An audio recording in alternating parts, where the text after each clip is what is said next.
રતનપુર ગામમાં સંતોના યોગથી સત્સંગ વધતો રહ્યો.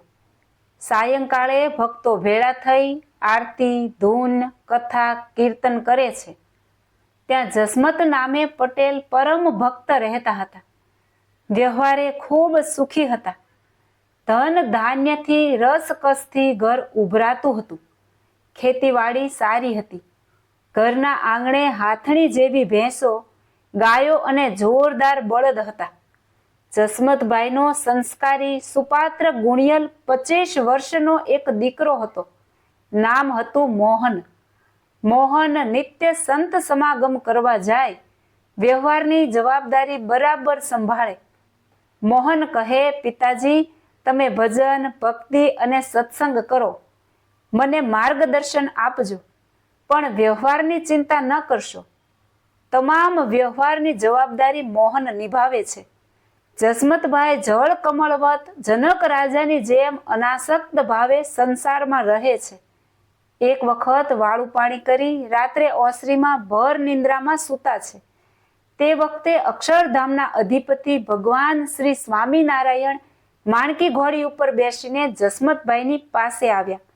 ઘોડીએ પોતાના 2 પગ ઓસરી પર મૂક્યા. જસમતભાઈ ગોદડું ઓઢી સૂતા છે.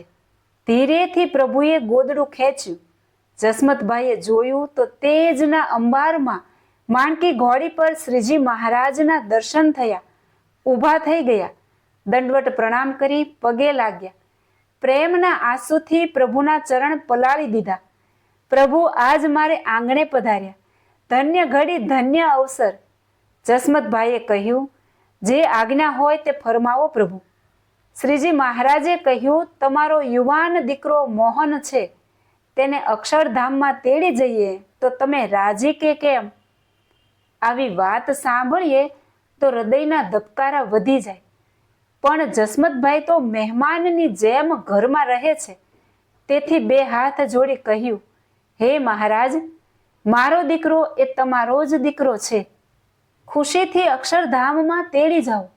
શ્રીજી મહારાજે કહ્યું, કાલે દિવસના 3 વાગે મોહનને તેડવા આવશું.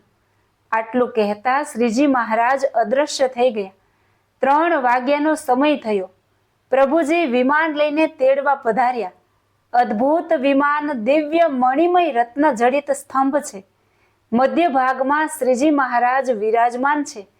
અંદરના ભાગમાં અનેક નાના મોટા સોનાના સિંહાસનો છે. તેમાં સુંદર દિવ્ય શરીરધારી મુક્તો બેઠા છે. પ્રભુના ચરણના નખ મણીમાંથી કરોડો સૂર્ય અને ચંદ્રને ઝાંખા કરે તેવો પ્રકાશ ચારેય દિશામાં છવાઈ ગયો છે. આવા અલૌકિક દર્શન જસમતભાઈને થયા. ચાલો મોહન ભગત, તૈયાર થઈ જાઓ, તમને તેડવા આવ્યા છીએ. મહારાજ, હું તૈયાર છું. જસમતભાઈએ કહ્યું, મહારાજ, આજ મારો દીકરો અક્ષરધામની ગાદીએ બેસે છે. આ સાકર પ્રસાદીની કરી આપો.